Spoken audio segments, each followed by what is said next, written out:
आज हम लोग देखेंगे आधुनिक भारत का इतिहास में यूरोपियों का आगमन। क्वेश्चन नंबर फर्स्ट है कि सूची 1 को सूची 2 के साथ सम्मिलित कीजिए। सूची 1 में यूरोपीय व्यापारिक कंपनी और सूची 2 में स्थापना वर्ष। पुर्तगाली ईस्ट इंडिया कंपनी की स्थापना हुई 1498 में। पुर्तगाली ईस्ट इंडिया कंपनी की स्थापना 1498 में और ब्रिटिश ईस्ट इंडिया कंपनी 1600 ईस्वी। ब्रिटिश ईस्ट इंडिया कंपनी 1600 ईस्वी। Dutch east India company 1602। Dutch east India company 1602। French east India company 1664।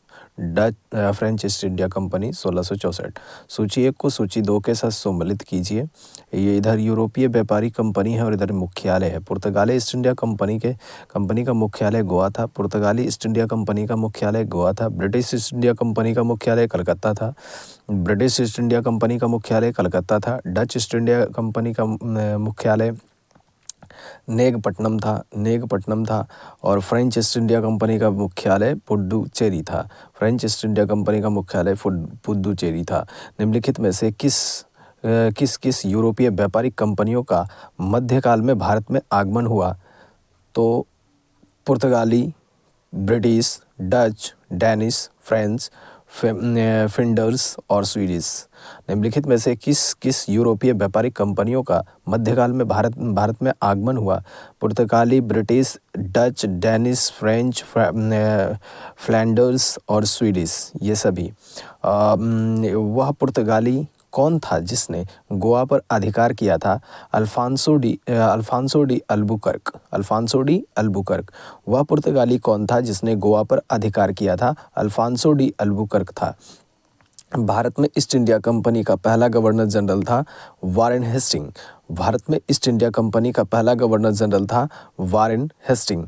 निम्नलिखित में से किस यूरोपीय ने भारत में सबसे पहले अपना व्यापार फैलाया और प्रभावित किया? पुर्तगाली ने। निम्नलिखित में से किस यूरोपीय ने भारत में सबसे पहले अपना व्यापार फैलाया और प्रभावित किया? पुर्तगालियों ने। वर्ष 1498 ईस्वी में वास्को डी गामा भारत में कहाँ उतरा था? कालीकट में उतरा था। वर्ष 1498 में वास्को डी गामा भारत में कहाँ उतरा था? कालीकट में उतरा था। वास्को डी गामा कहाँ का रहने वाला था? पुर्तगाल का रहने वाला था। वास्को डी गामा पुर्तगाल का रहने वाला था। वह अंग्रेज जिसने सम्राट जहांगीर के दरबार में आकर भेंट किया था सर टॉमस रो। वह अंग्रेज जिसने सम्राट जहांगीर के दरबार में आकर भेंट किया था सर टॉमस रो थे।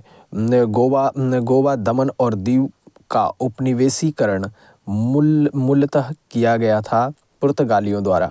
गोवा, दमन और दीव का उपनिवेशीकरण मूलतः किया गया था पुर्तगालियों द्वारा। अल्बुकर्क ने गोवा को 1510 ईस्वी में किससे छीना था? तो बीजापुर के सुल्तान से छीना था। अल्बुकर्क ने गोवा को 1510 ईस्वी में किससे छीना था? बीजापुर के सुल्तान से छीना था। नेक्स्ट है हमारा कि भारत तक समुद्री मार्ग की खोज की गई थी पुर्तगालियों द्वारा। भारत तक समुद्री मार्ग की खोज की गई थी पुर्तगालियों द्वारा और ब्रिटिशों ने भारत में सूरत में अपनी पहली फैक्ट्री स्थापित करने की अनुमति निम्नलिखित में से किससे प्राप्त की थी? तो जहांगीर से प्राप्त की थी।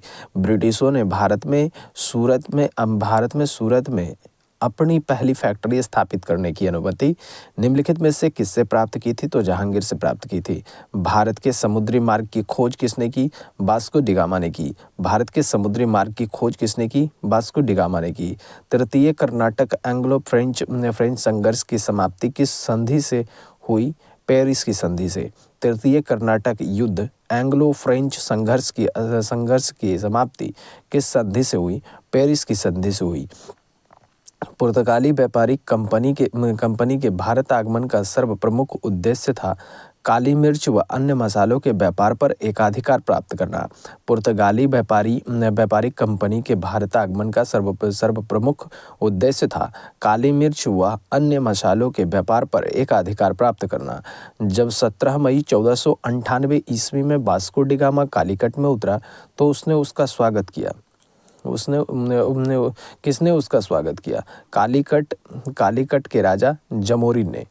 जब 17 मई 1498 ईस्वी में वास्को डी गामा कालीकट में उतरा तो उसने उसका स्वागत किया। किसने उसका स्वागत किया? तो कालीकट के राजा जमोरिन ने किया।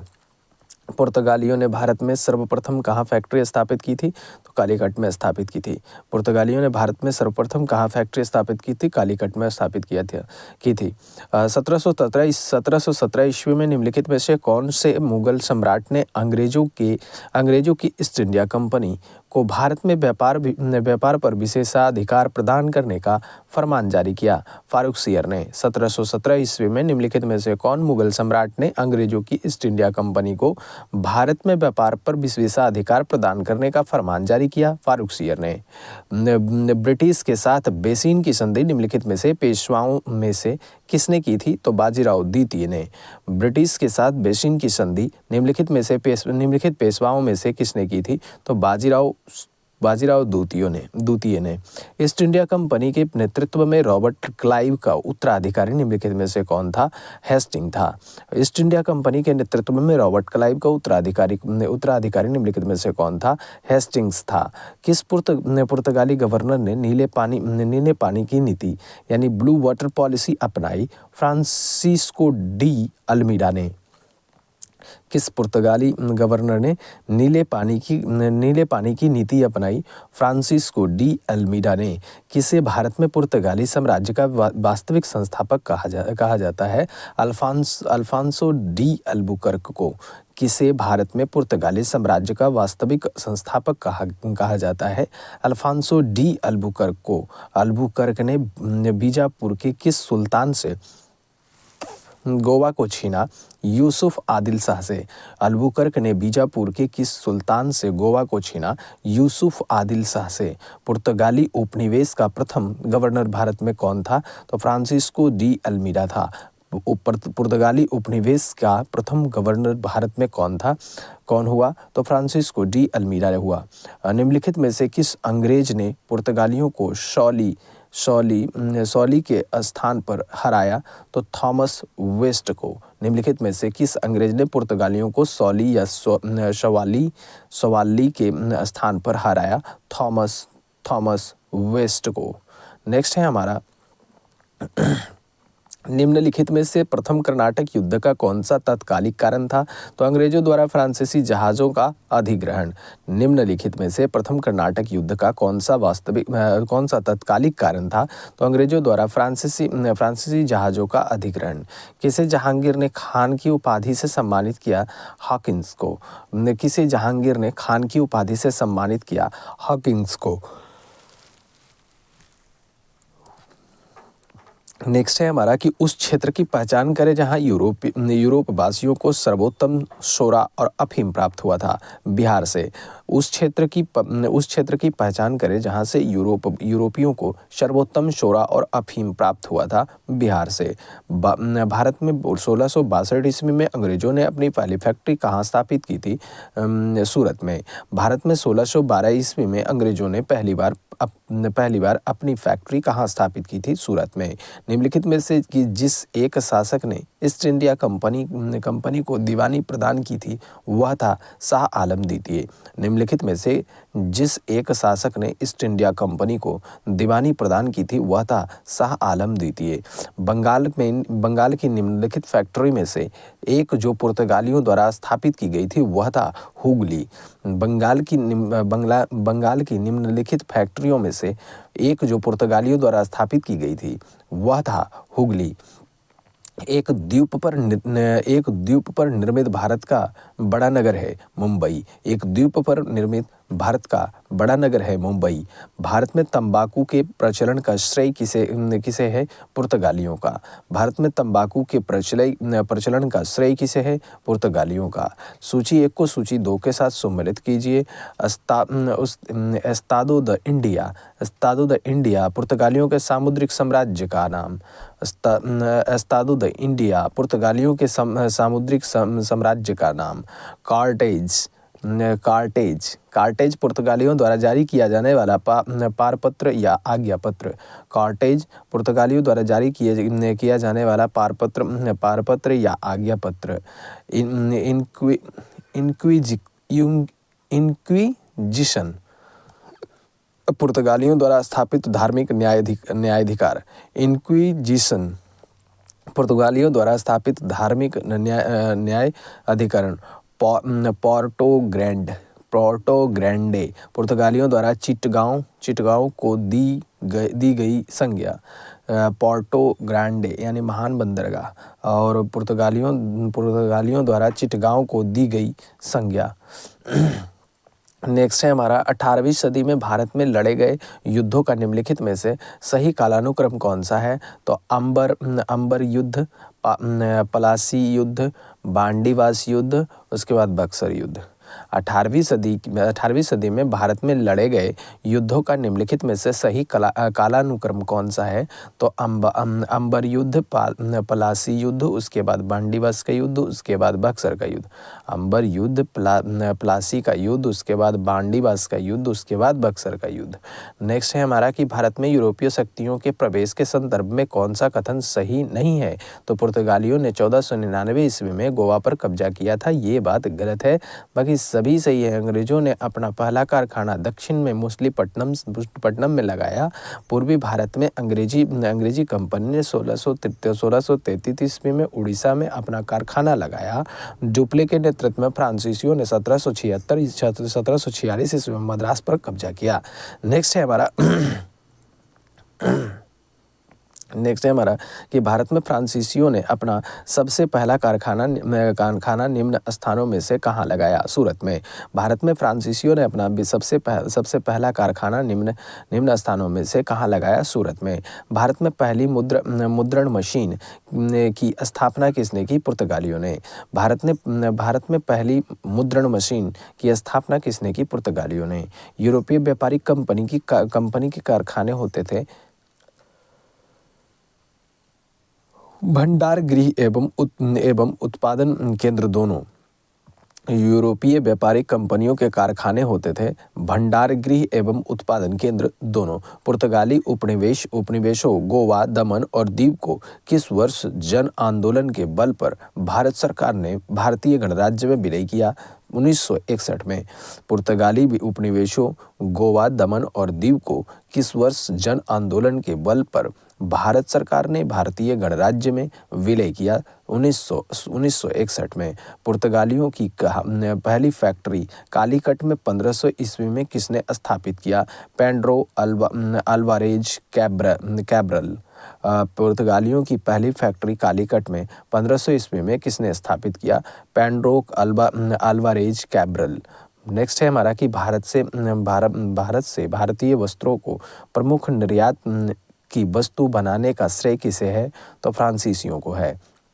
भारत से भारतीय वस्त्रों को प्रमुख निर्यात की वस्तु बनाने का श्रेय किसे है? फ्रांसीसियों को। डचों को भारतीय व्यापार से अलग करने में कौन सफल रहे? तो अंग्रेज। डचों को भारतीय व्यापार से अलग करने में कौन सफल रहे? अंग्रेज। वह कौन सा निर्णायक युद्ध था जिसमें अंग्रेजों ने डचों को हरा दिया, जिस कारण डचों की भारत में चुनौती खत्म हो गई? बेदार का युद्ध 1759। वह कौन सा निर्णायक युद्ध था जिसमें अंग्रेजों ने डचों को हरा दिया, जिस कारण डचों की भारत में चुनौती खत्म हो गई? वेदरा का युद्ध 1759। वेदरा का युद्ध 1759। डचों ने अपनी पहली फैक्ट्री 1605 ईस्वी में कहाँ स्थापित किया था? मछलीपट्टनम में स्थापित किया था। डचों ने अपनी पहली फैक्ट्री 1605 ईस्वी में कहाँ स्थापित किया था?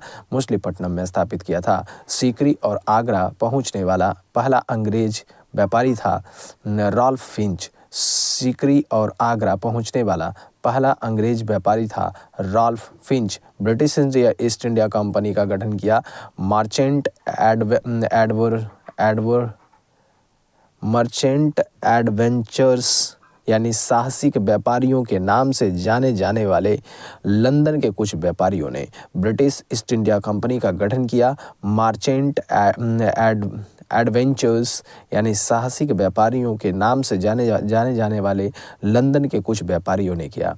31 दिसंबर 1600 ईस्वी को किसने एक रॉयल चार्टर यानी राजकीय अधिकार पत्र जारी कर ब्रिटिश ईस्ट इंडिया कंपनी को पूर्वी देश के साथ व्यापार करने का एकमात्र अधिकार दिया? रानी एलिजाबेथ ने। 31 दिसंबर 1600 ईस्वी को किसने एक रॉयल चार्टर राजकीय अधिकार पत्र जारी कर ब्रिटिश ईस्ट इंडिया कंपनी को पूर्वी देशों के साथ व्यापार करने का एकमात्र अधिकार दिया? रानी Elizabeth. British East India Company का प्रथम गवर्नर कौन था? तो थॉमस स्माइथ था। ब्रिटिश ईस्ट इंडिया कंपनी का प्रमुख गवर्नर कौन था? प्रथम गवर्नर कौन था? Thomas Smythe. Captain William Hawkins किस जहाज से भारत पहुंचा? तो हेक्टर। कौन सा जहाज से भारत पहुंचा? हेक्टर। कैप्टन विलियम हॉकिंस किस जहाज से भारत पहुंचा? हेक्टर। किस मुगल बादशाह ने 6 फरवरी 1613 ईस्वी को फरमान जारी कर अंग्रेजों को सूरत में एक अस्थायी कोठी खोलने की अनुमति दी? जहांगीर ने। किस मुगल बादशाह ने 6 फरवरी 1613 ईस्वी को एक फरमान जारी कर अंग्रेजों को सूरत में एक अस्थायी कोठी खोलने की अनुमति दी? जहांगीर ने। कौन इंग्लैंड के सम्राट जेम्स प्रथम का राजदूत बनकर 1615 ईस्वी में मुगल बादशाह जहांगीर के दरबार में अजमेर पहुंचा? Sir Thomas Roe. कौन इंग्लैंड के सम्राट जेम्स प्रथम का राजदूत बनकर 1615 ईस्वी में मुगल बादशाह जहांगीर के दरबार में अजमेर पहुंचा? Sir Thomas Roe. नेक्स्ट है हमारा कि 1661 ईस्वी में पुर्तगाल के राजा ने अपनी बहन कैथरीन यानी ब्रेगाजा की शादी इंग्लैंड के राजा चार्ल्स द्वितीय से की। इस उपलक्ष्य में उसने कौन सा भारतीय द्वीप चार्ल्स द्वितीय को दहेज के रूप में दे दिया? बम्बई को। 1661 ईस्वी में पुर्तगाल के राजा ने अपनी बहन कैथरीन ब्रेगाजा की शादी इंग्लैंड के राजा चार्ल्स द्वितीय से की। इस उपलक्ष्य में उसने कौन सा भारतीय द्वीप चार्ल्स द्वितीय को दहेज के रूप में दे दिया? बम्बई को। इंटरपोलर्स थे अनधिकृत व्यापारियों के रूप में सामुद्रिक लुटेरे। इंटरलोपर्स थे अनधिकृत व्यापारियों के रूप में सामुद्रिक लुटेरे थे।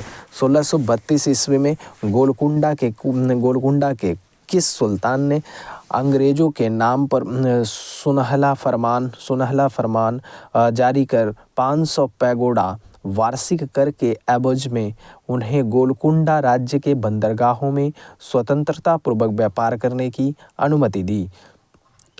अब्दुल्ला कुतुब शाह। 1632 ईस्वी में गोलकुंडा के किस सुल्तान ने अंग्रेजों के नाम सुनहला फरमान जारी कर 500 पैगोडा वार्षिक कर के एवज में उन्हें गोलकुंडा राज्य के बंदरगाहों में स्वतंत्रता पूर्वक व्यापार करने की अनुमति दी? अब्दुल्ला कुतुब शाह ने। 1639 ईस्वी में अंग्रेज फ्रांसीसी डे ने कहाँ के शासक से मद्रास को पट्टे पर लिया और वहां एक किलाबंद कोठी बनवाई? चंद्रगिरी के राजा से। 1639 ईस्वी में अंग्रेज फ्रांसीसी डे ने कहाँ के शासक से मद्रास को पट्टे पर लिया और वहां एक किलाबंद कोठी बनवाई? चंद्रगिरी के राजा से। अंग्रेजों ने पूर्वी भारत में पहली बार उड़ीसा में महानदी के मुहाने पर यानी डेल्टा पर हरिहरपुर, बालाशोर एवं पीपली के फैक्ट्रियां कब स्थापित की? 1633 ईस्वी में। अंग्रेजों ने पूर्वी भारत में पहली बार उड़ीसा में महानदी के मुहाने यानी डेल्टा पर हरिहरपुर, बालाशोर एवं पीपली में फैक्ट्रियां कब स्थापित की? 1633 ईस्वी में। शाहजहां के पुत्र एवं बंगाल के तत्कालीन सूबेदार शाह शुजा से ब्रिटिश कंपनी को निशान शहजादों द्वारा जारी आदेश पत्र कब प्राप्त हुआ, जिसमें कंपनी को 3000 रुपये वार्षिक कर के बदले व्यापार का विशेषाधिकार मिला? 1651 ईस्वी में। शाहजहां के पुत्र एवं बंगाल के तत्कालीन सूबेदार शाह शुजा से ब्रिटिश कंपनी को निशान शहजादों द्वारा जारी आदेश पत्र का प्राप्त हुआ, जिसमें कंपनी को 3,000 रुपये वार्षिक कर के बदले व्यापार का विशेषाधिकार मिला। 1651 ईस्वी में किसने 1680 ईस्वी में एक फरमान जारी कर अंग्रेजों पर चुंगी की दर 2% बढ़ाकर 3.5% कर दिया। औरंगजेब ने किसने 1680 ईस्वी में एक फरमान जारी कर अंग्रेजों पर चुंगी की दर 2% से बढ़ाकर 3.5% कर दिया गया। औरंगजेब किस बादशाह के आदेश पर मुगल सेना 1686 ईस्वी में हुगली पर आक्रमण कर अंग्रेजों को निकाल बाहर किया। औरंगजेब ने किस बादशाह के आदेश पर मुगल सेना ने 1686 ईस्वी में हुगली पर आक्रमण कर अंग्रेजों को निकाल बाहर किया। औरंगजेब ने किस मुगल बादशाह ने अंग्रेजों से 1.5 लाख रुपये मुआवजा के तौर पर वसूल किए। औरंगजेब ने किस मुगल बादशाह ने अंग्रेजों से 1.5 लाख रुपये मुआवजा के तौर पर वसूल किए। औरंगजेब को सूतानाती, कालीकाता एवं गोविंदपुर नामक तीन गांवों की जमींदारी खरीदने की अनुमति देने वाला बंगाल का मुगल सूबेदार था अजीम उस शान। अंग्रेजों को सुल्तानाती, कालीकाता एवं गोविंदपुर नामक तीन गांवों की जमींदारी खरीदने की अनुमति देने वाला बंगाल का मुगल सूबेदार था अजीम उस शान। अंग्रेजों ने सुल्तानाती, कालीकाता एवं गोविंदपुर की जमींदारी कितने में खरीदी थी? 1200 रुपये में। अंग्रेजों ने सुल्तानाती, कालीकाता एवं गोविंदपुर की जमींदारी कितने में खरीदी थी? 1200 रुपये में। भारत में ब्रिटिश उपनिवेशवाद के दौरान नए शहरों का प्रादुर्भाव हुआ। कलकत्ता जो अब कोलकाता है, उन प्रथम शहरों में से एक था। निम्नलिखित में से कौन से गांव से मिलकर कलकत्ता शहर बना था? तो सुल्तानाती, कालीकाता और गोविंदपुर मिलकर बना था। भारत में ब्रिटिश उपनिवेशवाद के दौरान नए शहरों का प्रादुर्भाव हुआ। कलकत्ता अब कोलकाता है, उन प्रथम शहरों में से एक था। निम्नलिखित में से कौन से गाँव को मिलाकर कलकत्ता शहर बना था? तो सुल्तानाती, कालीकाता और गोविंदपुर मिलाकर कलकत्ता बना था।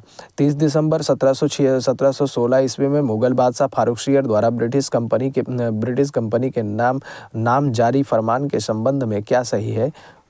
30 सितंबर 1716 में मुगल बादशाह फारूक शीर द्वारा ब्रिटिश कंपनी के नाम जारी फरमान के संबंध में क्या सही है?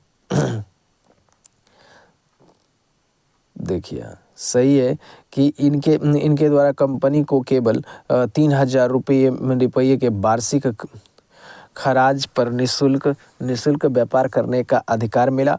इसके द्वारा कलकत्ता के आसपास के गांव को किराए पर खरीदने की अनुमति मिल गई।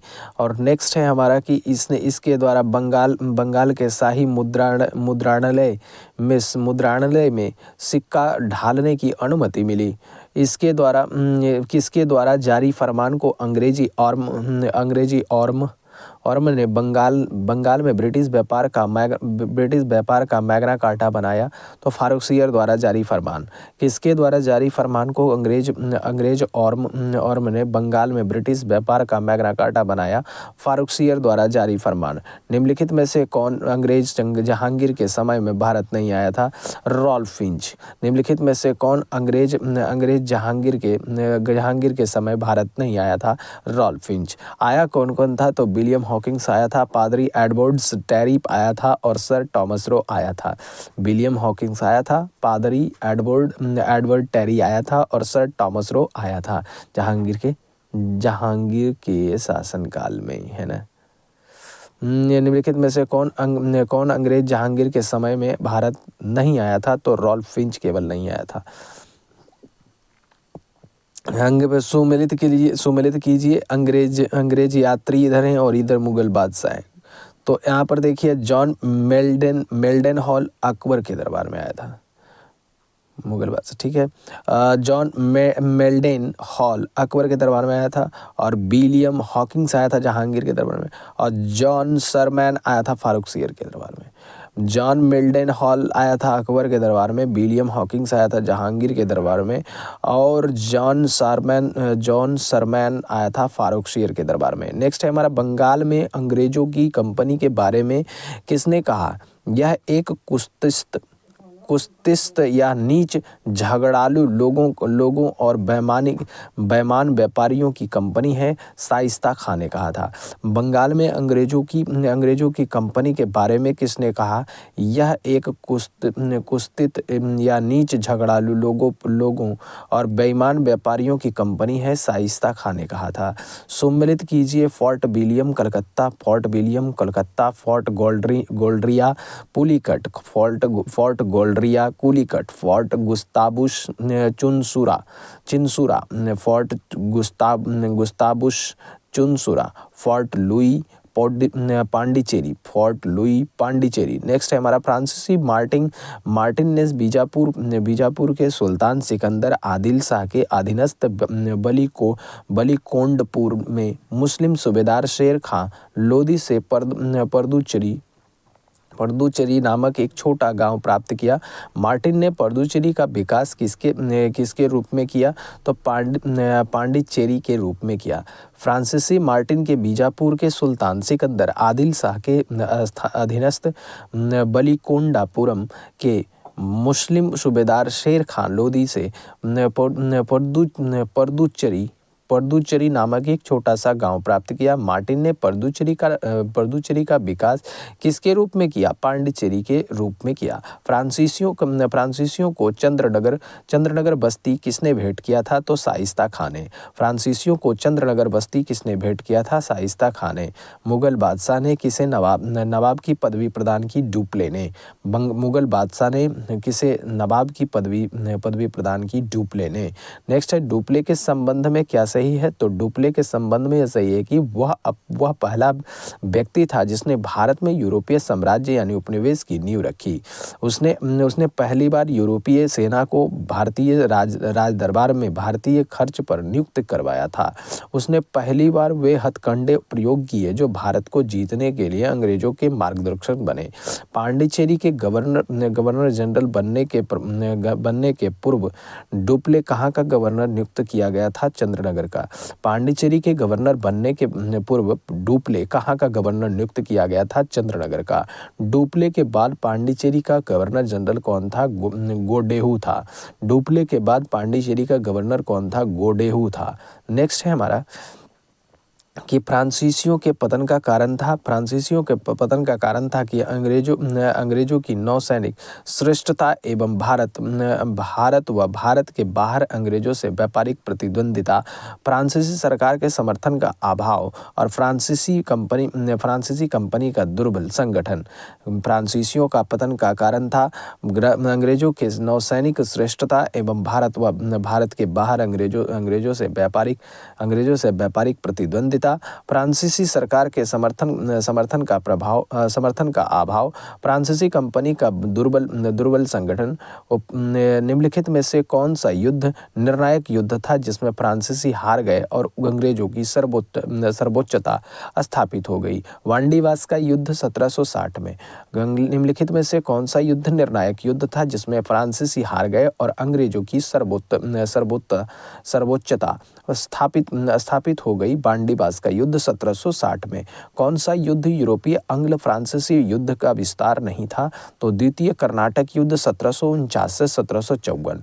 कौन सा युद्ध यूरोपीय अंग्ल फ्रांसीसी युद्ध का विस्तार नहीं था? द्वितीय कर्नाटक युद्ध 1749 से 1754।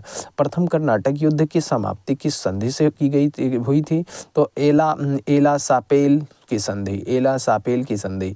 भारत में प्रथम कर्नाटक युद्ध की समाप्ति किस संधि से हुई थी? एला सापेल की संधि से हुई थी। गोडेहू की संधि या पांडिचेरी की संधि 1754 ईस्वी से कौन सा युद्ध समाप्त हुआ था? तो द्वितीय कर्नाटक युद्ध समाप्त हुआ था। गोडेहू की संधि या पांडिचेरी की संधि 1754 से कौन सा युद्ध समाप्त हुआ था? द्वितीय कर्नाटक युद्ध समाप्त हुआ था। वांडीवास का युद्ध 1760 ईस्वी में अंग्रेजों का नेतृत्व किसने किया था? था? सर आयर कोट ने किया था। वांडीवास का युद्ध 1760 ईस्वी में अंग्रेजों का नेतृत्व किसने किया था? सर आयर कोट ने किया था। कर्नाटक का तृतीय युद्ध किस संधि के फलस्वरूप समाप्त हुआ था? पेरिस की संधि से समाप्त हुआ था। कर्नाटक का तृतीय युद्ध किस संधि के फलस्वरूप समाप्त हुआ था? पेरिस की संधि से समाप्त हुआ था। फ्रांस की सरकार ने किस वर्ष भारत स्थित फ्रांसीसी बस्तियों का अधिकार भारत सरकार को सौंप दिए? 1954 ईस्वी को। फ्रांस की सरकार ने किस वर्ष भारत स्थापित फ्रांसीसी बस्तियों का अधिकार भारत सरकार को सौंप दिए? 1954 ईस्वी में। इतिहासकार मैकाले के अनुसार वह पहला व्यक्ति कौन सा था जिसने पहली बार अनुभव किया कि मुगल साम्राज्य में खंडहरों पर एक यूरोपीय साम्राज्य बनाया जा सकता है? डुप्ले ने। इतिहासकार मैकाले के अनुसार वह पहला व्यक्ति कौन था जिसने पहली बार अनुभव किया कि मुगल साम्राज्य के खंडहरों पर एक यूरोपीय साम्राज्य बनाया जा सकता है? डुप्ले ने। निम्न यूरोपीय शक्तियों ने भारतीय व्यापार में समय समय पर प्रवेश किया। निम्न यूरोपीय शक्तियों ने भारतीय व्यापार में समय समय पर प्रवेश किया। कौन सबसे पहले? पुर्तगाली, उसके बाद अंग्रेज, उसके बाद कौन? डच, उसके बाद फ्रांसीसी। पुर्तगाली, अंग्रेज, डच, फ्रांसीसी। पुर्तगाली, अंग्रेज, डच, फ्रांसीसी। नेक्स्ट है हमारा कि निम्नलिखित यूरोपियों में से कौन सा एक स्वतंत्रता पूर्व भारत में व्यापारी के रूप में सबसे अंत में आए? फ्रांसीसी। निम्नलिखित यूरोपियनों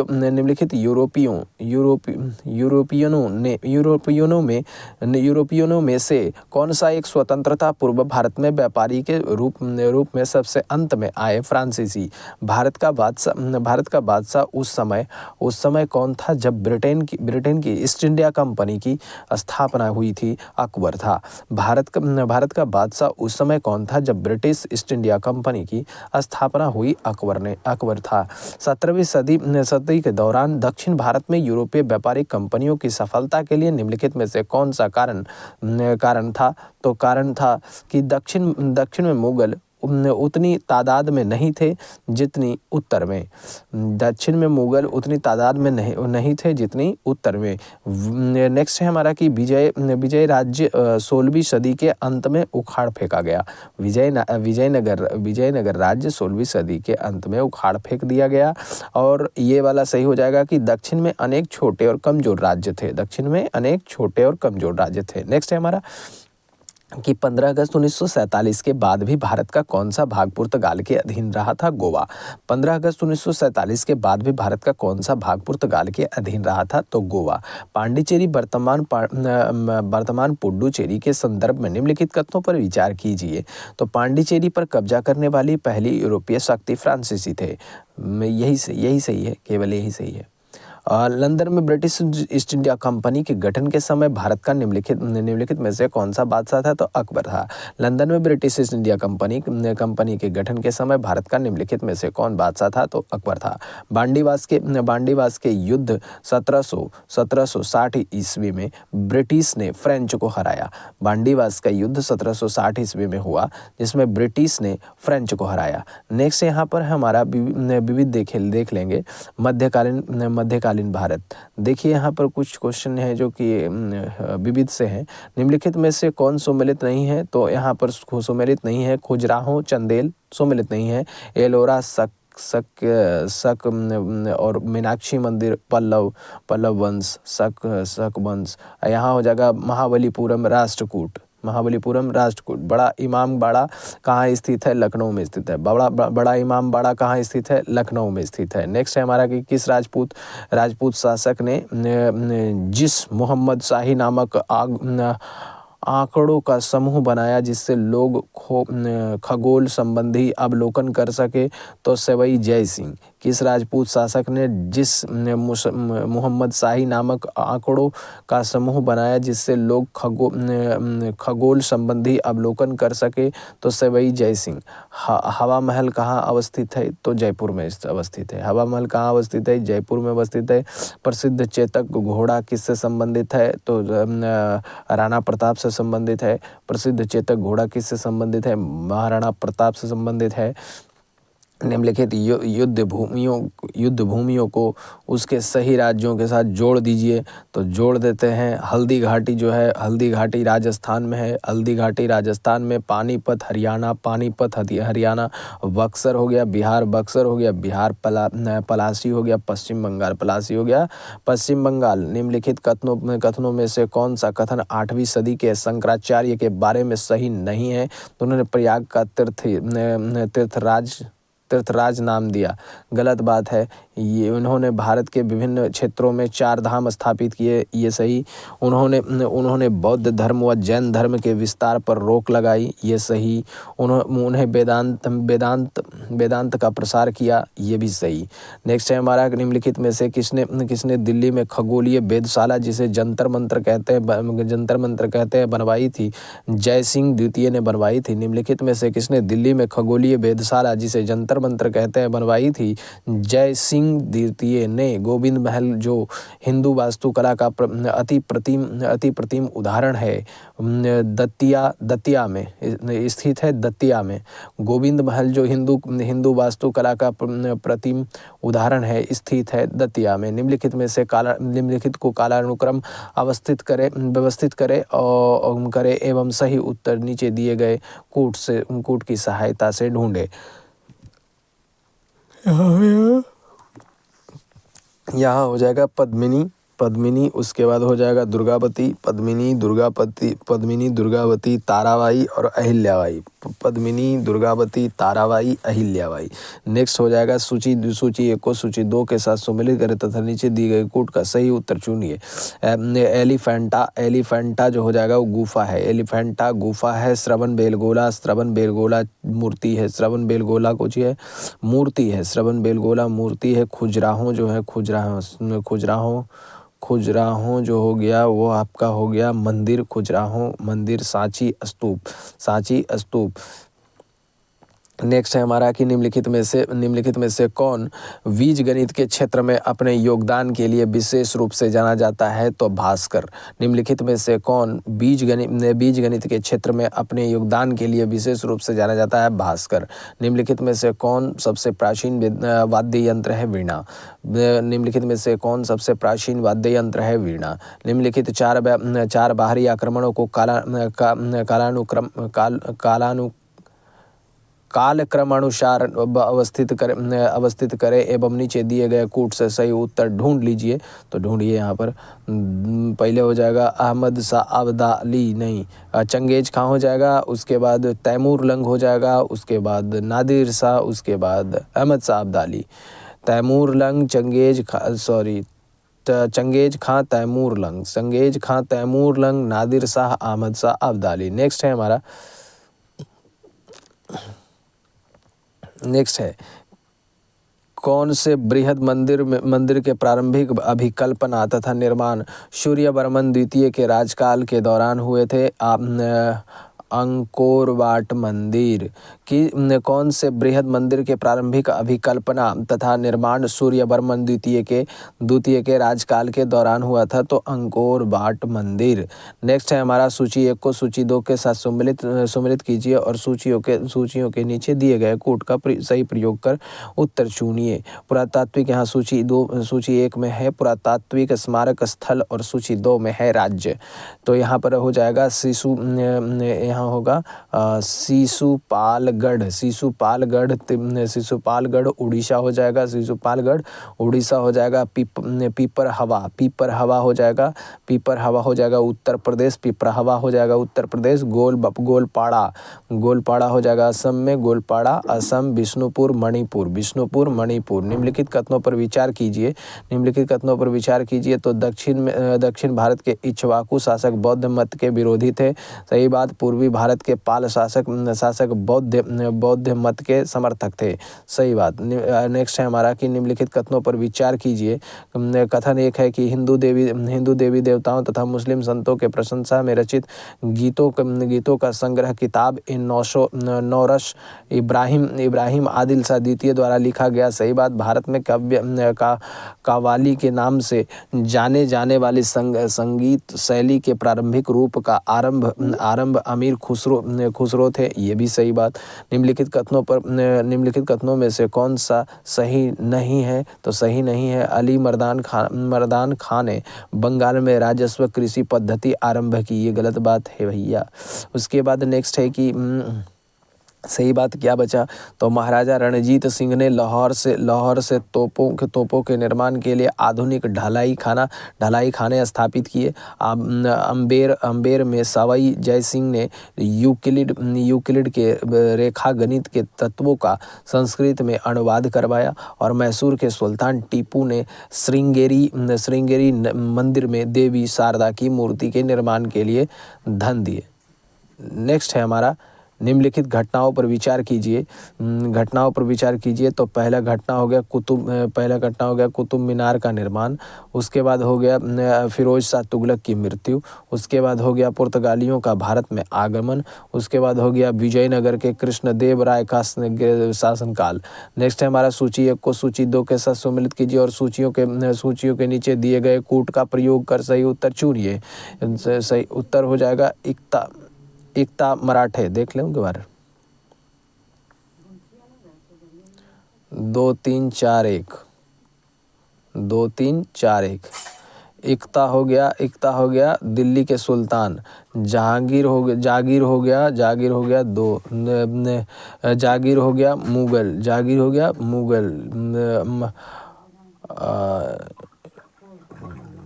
अगला हो गया अमरम विजयनगर। अब मोकासा हो गया मराठे। नेक्स्ट है हमारा